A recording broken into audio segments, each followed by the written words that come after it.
Thank you, Emily. I'm really pleased to be here today with this panel and leading this very important discussion. So let's start off. Before Title IX, women accounted for only 2% of college students participating in sports and fewer than 300,000 girls in high schools nationwide. Those are astonishing statistics, and obviously things have changed. But what has Title IX done to reach beyond athletics? And let's start with you, Lee. Well, I come to this story both as an athlete who benefited from Title IX. I was an athlete in high school and in college, and I knew Title IX to be about women's sports and nothing more, really. And as an artist, I met a woman in my travels as an artist who was Bernie Sandler's great niece. And we were chatting, just getting to know one another. And she said, yes, my great aunt Bunny is the godmother of Title IX. And it kind of stopped me in my tracks. And I said, well, your great aunt Bunny, did you know your great aunt Bunny saved my life? And she was very taken aback. And she said, how did your great aunt Bunny save my life? And I said, well, as a queer kid growing up in a small working class town, when I was able to be part of athletics, was where I found community and I could really express myself and feel at home in my life. And we started a conversation then that continued and turned into an audio series. That's really the origin story of Title IX. So we know it as being related to sports, but really it started off as a bill for, against discrimination in hiring and admission practices, right? So my expertise is in this pocket of time between 1969 and 1975, where behind the scenes in Washington, the women skillfully and strategically laid the groundwork for the bill to be passed in 1972 and implemented in 1975. So its application at the time when it was passed, nobody even thought about athletics. It was about hiring and admission practices. And sexual harassment, sexual assault were not even terms that existed in 1972 when it was passed. So we see its application over the generations really transforming. And one of the people I interviewed, Wendy Mink, who's the daughter of Patsy Takimoto Mink, said Title IX is not a guarantee, it's a promise. And it's for up to each generation to apply Title IX and to see how broad its application can be. That's so interesting. Nina, what are your thoughts on that? How has this application worked in the 80s, 90s, and beyond? It's obviously something that has grown and changed over time. What are you seeing? Yeah, so just to build a little bit on what Lee said first, Title IX, when it was passed, was intended to be a broad law that really opened the doors to education for women and girls across this country. And we know that Patsy Mink herself was denied admission to medical school because of quotas. There were quotas at the time for women to enter colleges and graduate schools. And frankly, none of us would be sitting here today without Title IX, because those doors to education really were broken down because of this law and opened. And since the law was passed, as Lee said, athletics was not mentioned at all when it was passed. It only became an issue several years later when the regulations were coming into effect in 1975. We've seen the law evolve in many ways, right? So the law, again, talks about, it prohibits discrimination in any education program or activity that receives federal financial assistance.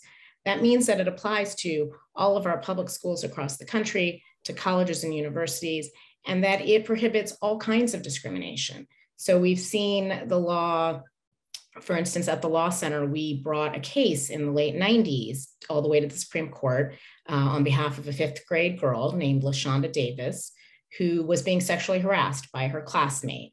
And at the time, the courts were all over the place, some saying you could sue under Title IX for this kind of student-on-student sexual harassment, and others saying you could not. And in bringing that case to the Supreme Court, we were able to secure a win for students where the Supreme Court did say, in fact, yes, this is the kind of discrimination that if schools do not address, that is a problem under Title IX, and that Title IX prohibits that because it affects their ability to get their education.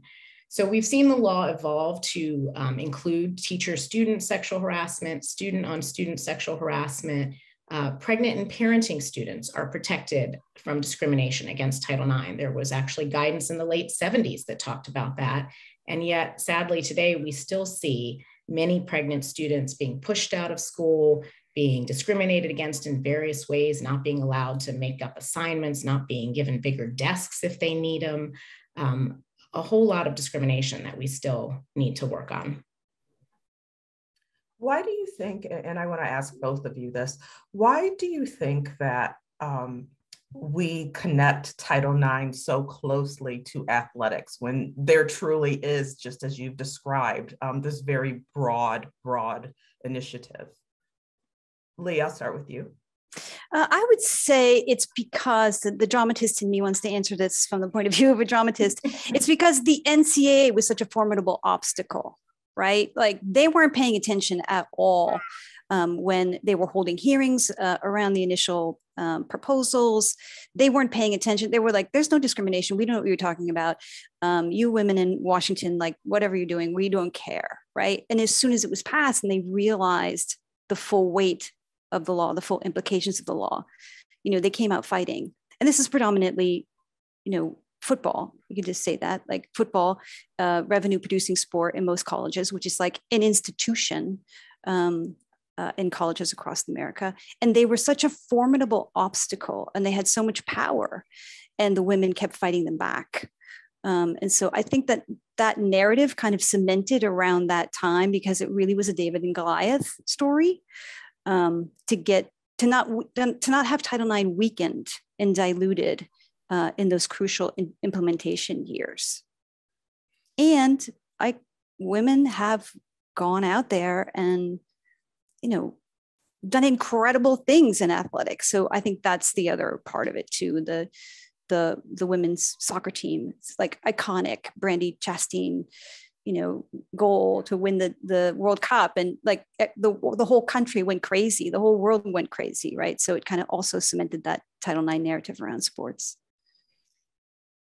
And I just will add that I think sports is still an area where sex stereotypes run rampant, where people really have still, even 50 years after Title IX, some very different ideas about what women and girls should and should not do. And we see that in, recent years, even when women ski jumpers wanted to get their, sport added to the Olympics, in comments talking about how, there are concerns about women doing this because it could hurt their reproductive system.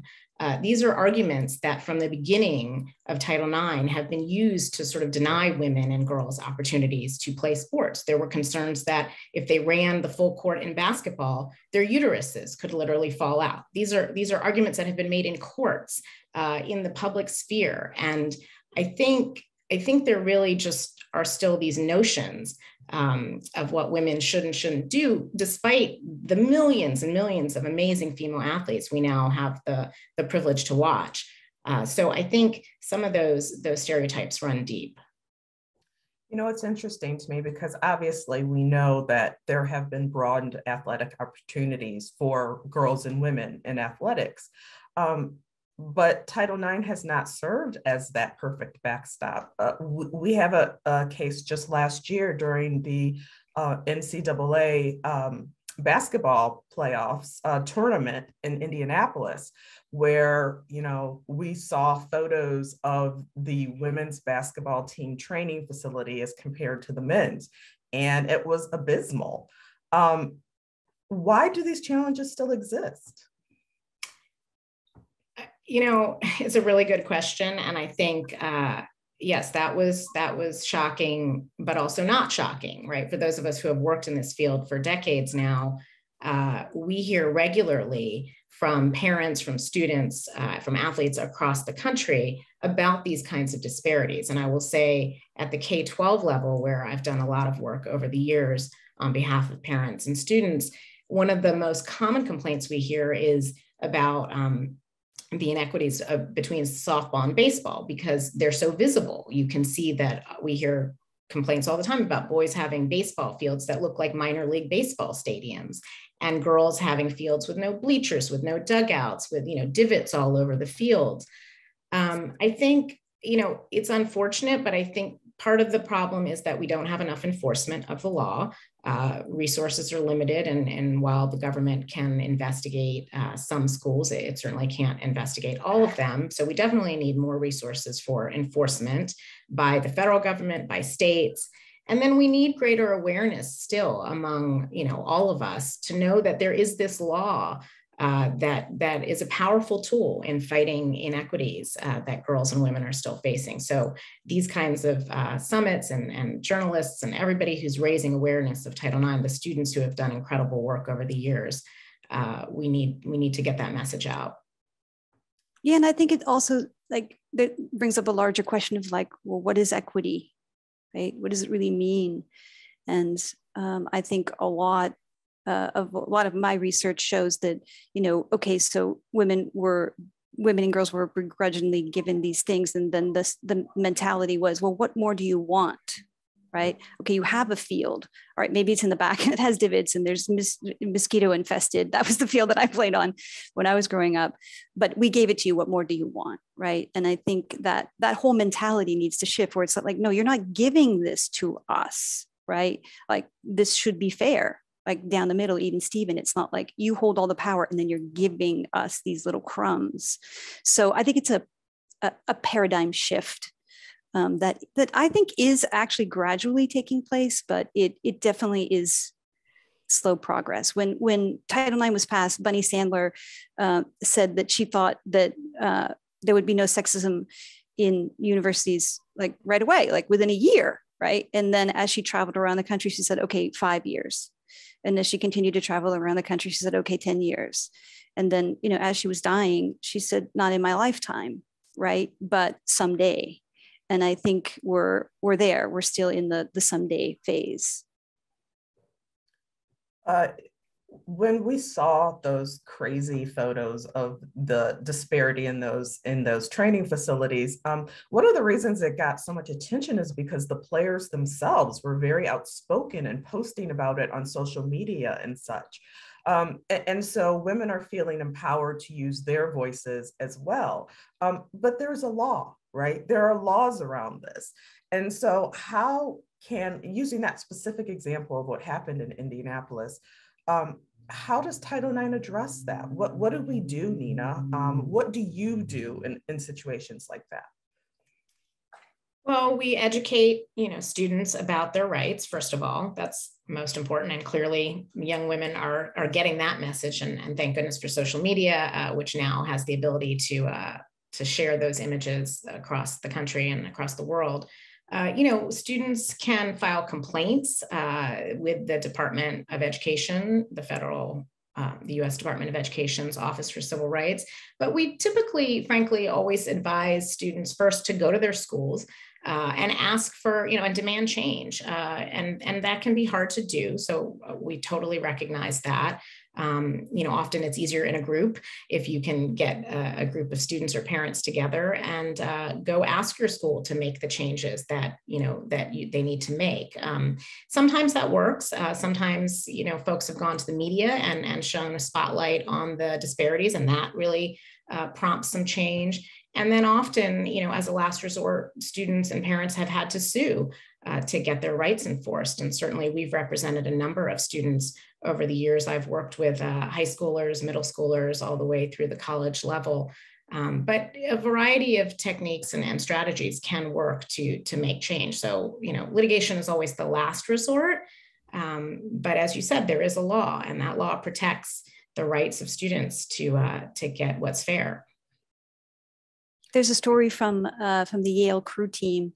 I hope I'm not going to get all the details wrong, but the Yale crew team, I know this part to be factual. The men had showers in their locker rooms. The women did not have showers. The women had to wait on the bus in the cold in their wet clothes while the men took showers. And one day they had enough of it. So they marched into the dean's office. They took off their clothes. They're staying there in their jog bras in front of the dean, like, this is us, do something about this. And within short order, they had showers too, right? So it was a very dramatic moment of social action, but they kind of laid bare the inequity and the narrative around, like, okay, like, why is it okay in anybody's world for us to be shivering on the bus while the men take hot showers? This has to stop. So that rise to action. And the professional, I was just going to say, the professional women athletes, the US women's soccer team, the WNBA players, those women have so effectively used their platforms and are such role models for the younger women and girls who are coming up behind them, because, they've had to fight, as we've seen publicly and in court for many years, the women's soccer team, to finally get equal pay. But they're using their voices and their power to affect change is so important as well. And they're also normalizing speaking up. Like it's not like it's some kind of taboo thing to do an action or to stand up for yourself. So I think they're normalizing it as role models, which I think is incredible. Like, yes, you can speak up. Like you just speak up. Yeah. Lee, as a former athlete, in a different time, right? A different time, yeah. Yeah, I think I was told my uterus would fall out if I played full court basketball, but I did it anyway because I loved basketball. But I do remember hearing that. I played basketball in high school too, and I wasn't very good, but I played, and thanks to Title IX. Well, I just wonder, we're talking about these powerful women, student athletes, female athletes, and using their voice. But Lee, you couldn't use your voice back in the day. Yes, you got to play sports, but it was a very different time. How do you look at what today's athletes are doing, what today's women athletes are doing, and girls in fact? I think it's incredible. It's been incredible to watch. Like I played college sports also. I played soccer in college. And there was never a thought. I mean, I wasn't good enough to become a professional athlete, but there was not even a thought that you could become a professional athlete. So even, one of my roommates in colleges who was an incredible basketball player, varsity basketball player, and on a full academic scholarship for playing basketball, and just the rigor, she'd get up at 5 a.m. and go to practice and then do all her schoolwork. And then, I was in awe of the discipline and the devotion, both to the sport and to her academic studies. But it was unthinkable that you could go pro or have a lifelong career doing what you loved, right? So to watch that happen actually fairly rapidly, right? That professional sports, not just the beginning. Like I remember when the New York Liberty first started to play, like they were bumped. This is a little bit tangential, but related. They were bumped from Madison Square Garden because of an event, and they had to play basketball at Radio City Music Hall, which is where the Rockettes play, right? So it was like the ball would like go flying and into the audience. It just didn't make any sense at all, right?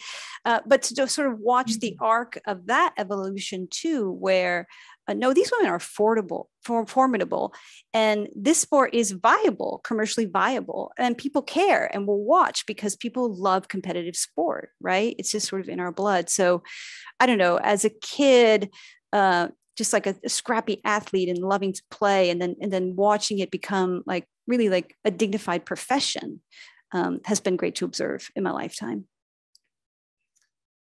And I just want to say that, I think one of the great legacies of Title IX is the fact that we have so many young women and, speaking out, because whether it's, I had a client years ago who her high school didn't have a locker room for her to change in. She played field hockey at a local school, and she knew about Title IX. She came to us. She was doing a project. We helped her talk to her school, and essentially they took an existing locker room that boys were using and split it down the middle and gave half to girls, which they should have done a long time ago.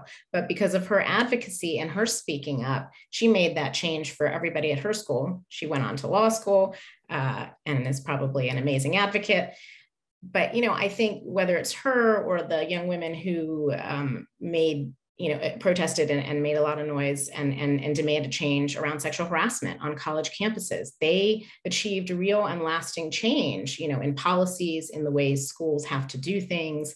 And we are currently waiting for this administration to issue revised rules on Title IX that will hopefully undo some of the damage that was done by Betsy DeVos on the sexual harassment front and made it harder for students to come forward.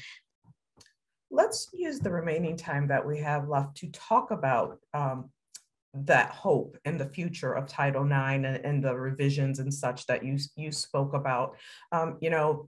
We talked about the U.S. soccer teams and the women players who fought and fought and fought for equal pay to their male counterparts. But what are the other conversations moving forward surrounding Title IX that we need to have these discussions and keep moving the needle and having these conversations? What's the future looking like?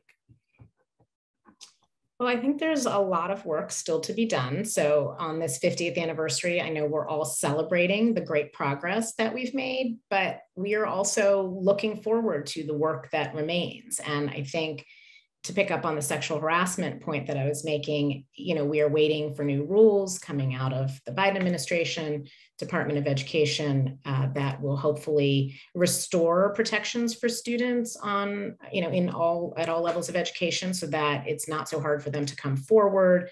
And harassment, no matter where it happens, when it affects the educational environment, is addressed. We're also hoping to have rules that state clearly that LGBTQ plus students are protected on, in schools. That's definitely an area that we need to continue to move forward on. There are unfortunately so many attacks, in particular against trans students across the country, that are just heartbreaking. And, I mentioned pregnant and parenting students earlier. That's an area that still needs work. We see that women are still not as represented as we'd like to see in STEM fields, in certain, high wage, high skill fields. And that goes for women and men, right? Making sure that they have the full panoply of options that they should have, and not be limited by, barriers to entry in fields or sex stereotypes that say, oh, men shouldn't do this or women shouldn't do this. We still see vestiges of that kind of discrimination, unfortunately. So those are a few things that I am hopeful we will continue to address moving forward, as well as athletics, of course, where we still see an unlevel playing field for sure. Yeah, and I would say my hope comes from young people. I think they're so smart and so dynamic. And, studying the origin story of Title IX and this phrase "on the basis of sex," right, which is kind of a foreign term to young people, right? They don't think about sex in terms of gender, right? So it's like the conversation around gender and how it's expanding for young people, and how Title IX will begin to address trans rights and things down the road. I find it very hopeful. That, back to Wendy Minks, it's not a guarantee, it's a promise, right? But it has to be applied. I have a lot of faith in young people to make those applications and to stand up for themselves and their peers also. Right. So that's one thing that I think is really changed for me, is like, as a queer person growing up, it was like, we just had to kind of be quiet and in hiding. And then when we came out, we were just with each other. Right. But young people today they don't see things like that anymore. It's like everyone's at the table. And there's a new allyship that has occurred that I think bodes well for the application of Title IX into the future. How do we, just piggybacking off of that though, how do we educate the parents out there who, yes, I would agree that the young folks get it, right, for the most part. The parents are challenging. There's so much talk about, I don't want my daughter in the same locker room or my son. How do we keep spreading the message about this equity, which is what we're all fighting for? Well, I'll take that on. I mean, for me, when my students started identifying themselves with they, them pronouns, I was tripped up by it at first. I was like, okay, they, them pronouns, they, them pronouns. And it took a while, right, to kind of get it and to understand where they were coming from with that. I today take they, them pronouns, right? So it's like I learned from them that I can claim that space for myself. And it is a little awkward. We can say it's grammatically incorrect, or we haven't done it like that, so we're not going to want to change. But it actually doesn't take that much. It doesn't take that much to shift.